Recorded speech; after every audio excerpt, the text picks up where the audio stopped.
South ఇండియాలోనే biggest sorry store మన Varahi silks మన విజయవాడ ఎంజీ రోడ్ లో డిసెంబర్ 4వ తారీఖున ఘన ప్రారంభం.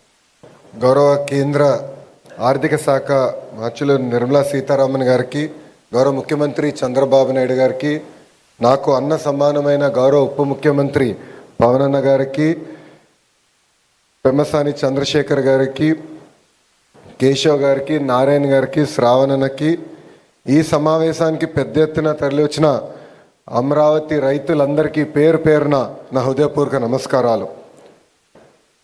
దేవతల రాజధాని అమరావతి, రైతుల త్యాగం అమరావతి. దేవతల రాజధానిని దయాలుగా విధ్వంసం చేయాలని ఆనాడు చూశారు. 3 రాజధానులని 3 ముక్కలాటలాడి కనీసం ఒక్క ఇటుక కూడా అయిన పరిస్థితి మనందరం చూసాం. కానీ ఒక్క వ్యక్తి నివసించడానికి 700 కోట్ల రూపాయలు ఖర్చు పెట్టి విశాఖపట్నంలో ప్యాలెస్ కడతాం కూడా ఆంధ్ర రాష్ట్ర ప్రజలు చూశారు. ఎన్ని కుట్రలు చేసినా, ఎన్ని ఇబ్బందులు పెట్టినా జై అమరావతి అనే నినాదంతో మనందరం కలిసికట్టుగా ముందరికెళ్ళాం. మనందరం చూసాం, చిన్న పిల్లల దగ్గర నుంచి 80 సంవత్సరాల వృద్ధి వరకు మనందరం ఒకే నినాదం, ఒకే రాష్ట్రం, ఒకే రాజధాని, జై అమరావతి అని ఆనాడు పెద్ద ఎత్తున మనందరం పోరాడం. జై అమరావతి అన్నందుకు రైతులపైన కేసులు పెట్టారు. మహిళలను ఏకంగా పోలీసు బూటులతో ఆనాడు తంతం కూడా మనందరం చూసాం.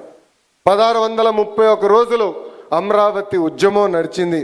2000 మంది 270 మంది రైతులు వాళ్ళ ప్రాణాలు కోల్పోతాం కూడా చూసాం. సుమారుగా 3000 మంది రైతులపైన ఆనాడు కేసులు పెడతాం కూడా మనందరం చూస్తాం జరిగింది. కానీ ఆనాడే చెప్పాం, ఆపేసేదానికి అమరావతి ఎవరో ఇంట్లో స్విచ్ కాదు, ఇది పవర్ఫుల్ ప్రధానమంత్రి నరేంద్ర మోడీ గారు శంకుస్థాపన చేసిన అమరావతి అని. ముఖ్యమంత్రి గారు అడిగిన వెంటనే పెద్ద ఎత్తున రైతుల ముందరికి వచ్చి ఆనాడు 3 పంటలు పంటున్న భూముల్ని 5 కోట్ల ఆంధ్రుల కోసం రాజధాని ఏర్పాటు చేస్తాం కోసం మీరందరూ భూములు ఇస్తాం జరిగింది. అందుకే ఈరోజు కూటమి ప్రభుత్వం ఏర్పడిన తర్వాత, ప్రజాప్రభుత్వం ఏర్పడిన తర్వాత ఒకే రాష్ట్రం, ఒకే రాజధాని, అది అమరావతి, కానీ అభివృద్ధి వికేంద్రీకరణ చేసి చూపిస్తామని హామీ ఇస్తాం జరిగింది. ఇప్పుడు గౌరవ మంత్రి నారాయణ గారి ఆధ్వర్యంలో అమరావతి పనులు కూడా జెట్ స్పీడ్లో జరుగుతాం, మనందరం కల్లారా చూస్తున్నాం. స్త్రీ శక్తి అంటే నాకు గుర్తొచ్చే మొదటి వ్యక్తి గౌరవనీయులు నిర్మలా సీతారామన్ గారు. ఇప్పుడు చూడండి మేడం గారు ఎంత ప్రశాంతంగా ఉన్నారు. కానీ అదే వ్యక్తి పార్లమెంట్లో ఒకసారి మనందరం చూడాలి.